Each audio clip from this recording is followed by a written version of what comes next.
Welcome to part 4 of Kid Icarus of Myths and Monsters. We're in stage 2-3. And right away you're going to notice in this stage there are a ton of spikes.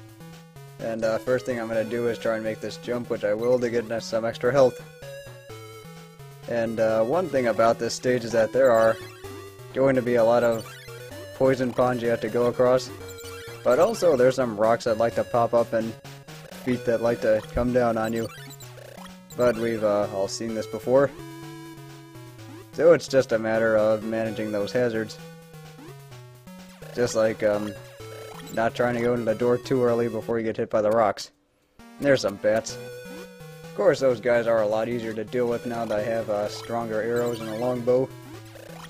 Just take you out because I can. And just like the other stages, you want to stay or go to the higher platforms so you can find things like this mystery jar game. Okay, didn't get anything that time. I did not do very well. There's also a bunch of those snowmen that like to pop up. Oh, see, here's what I was talking about with managing those, or these enemies.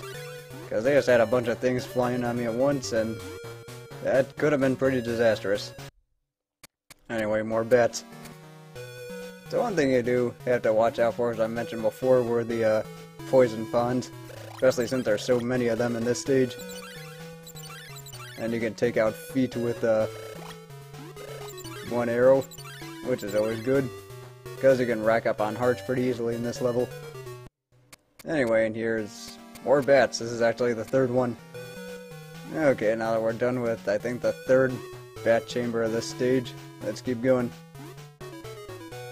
And here's just some more tricky platforming, making sure I didn't miss anything. And just keep going with these guys. There's at the store. I'll be back when I'm done. So I picked up a bunch of hammers and also filled up got my last bottle, so now I'm up to 8. Which is the max. And now I'm up to max health so I can use the crystals. They're not nearly as game breaking in this game as they were in the NES one, but they're still very powerful and still very useful. Yeah, see, here's the hazard that I was talking about earlier with spikes, and also those one-eyed grasshoppers. Let's see how yeah, I'm not gonna make that jump. Just waiting for him. And going in here to find Zeus. He gives me another strength arrow, so that's 6 so far. And just moving along. I want to keep going higher because there's something here. I just gotta wait for it.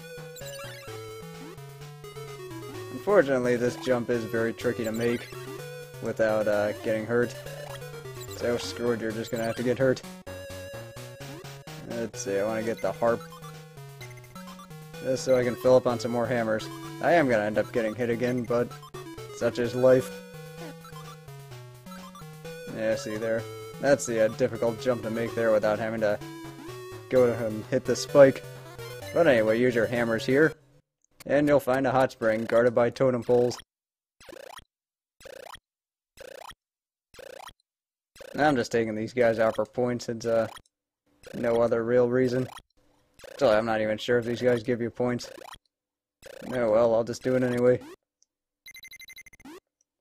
So now I'm back up to full health. And continue stamping out some more feet. Yep, there they are.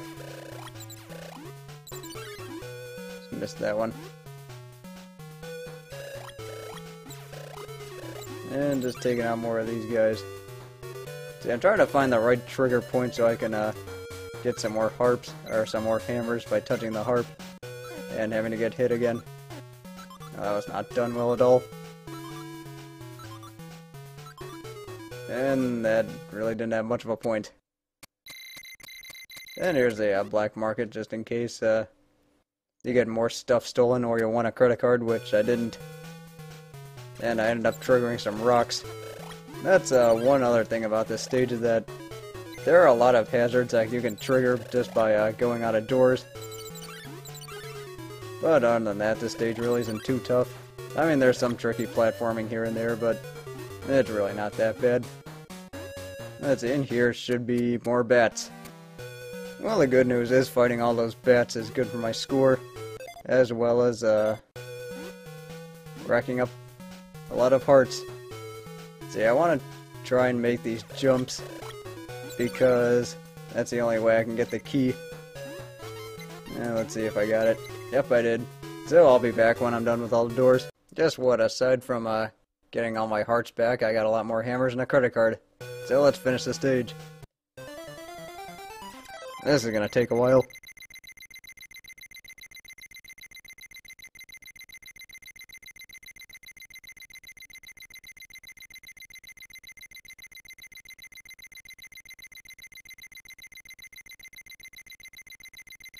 So yeah, now that that's done, let's just save and head on into the second labyrinth.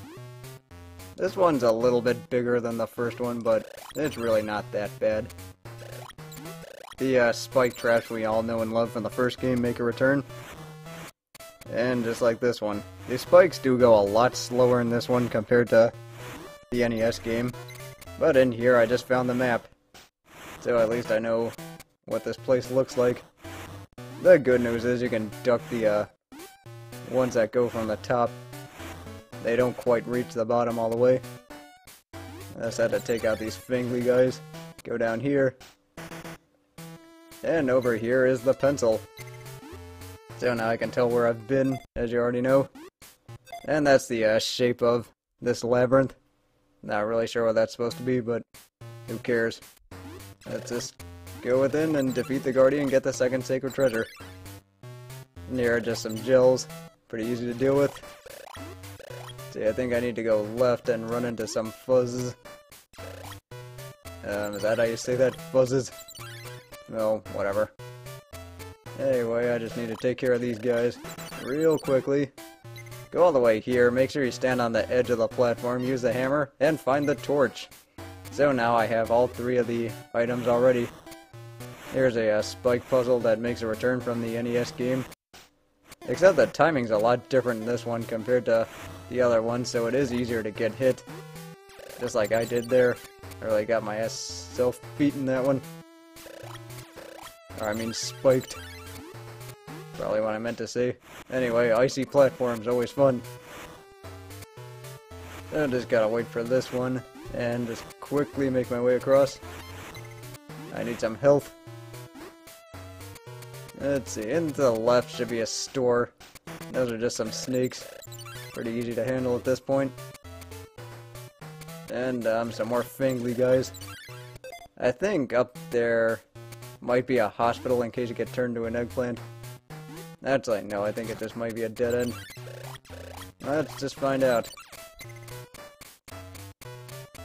No, it's actually not a dead end. It just leads to more of these guard guys. They just walk at you really slowly. So they're pretty easy to deal with. There's some more fuzz. And, yeah, so we're done with that. I need to go down. And falling. You know what, I'm actually gonna free these guys, or smash these ones open just so I can get some more health.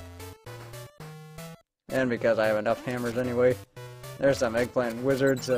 This one's a little bit awkwardly placed. Because that top one can really catch you off guard. Especially with the Game Boy screen.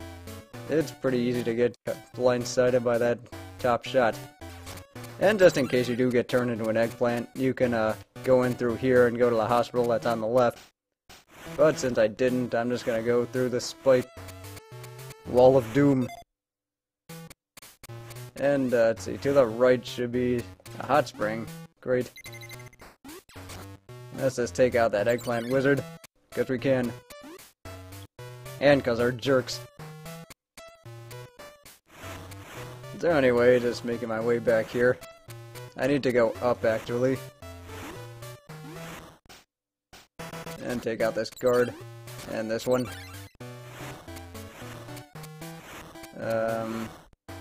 To the right should be either a hospital or a store. I think it's a hospital. Instead, I have to go up. And make sure I take on another spike room. Just really quickly make your way across those things. And here's some more eggplant wizards. We're almost up to the boss. And those eggplants can really catch you off guard once you enter the room. But I'm dawdling too much in here. Here's the guardian of this labyrinth. It's the Skullbat. He flies around and occasionally likes to drop fire from above. And yeah, that's really all he does. So what you want to do is occupy the middle so it's easier to get out whenever he comes flying at you, because you don't really want to get stuck in a corner against this guy. You can just get hit a ton, and also that fire can trap you and you can't really do anything about it. And right when he does that, that's his turning red, getting angry face, so he goes faster. And also he drops fire a lot more frequently, so you do have to watch out for that. But for the most part, this guy's pretty easy. You just have to keep pumping him full of arrows and not get hit like that. One thing that does make this guy kind of tricky is that he does have a pretty big hitbox, so it's pretty easy to get clipped by his wings. And let's see, he should be done soon. Just a little bit more. Yep, that's it. And that's it for the Skullbat, and that's it for the second labyrinth and the second world. So let's just collect our treasure and get on out of here. And I'm just gonna save and call it a video, so join me next time as I take on the third world in Kid Icarus of Myths and Monsters.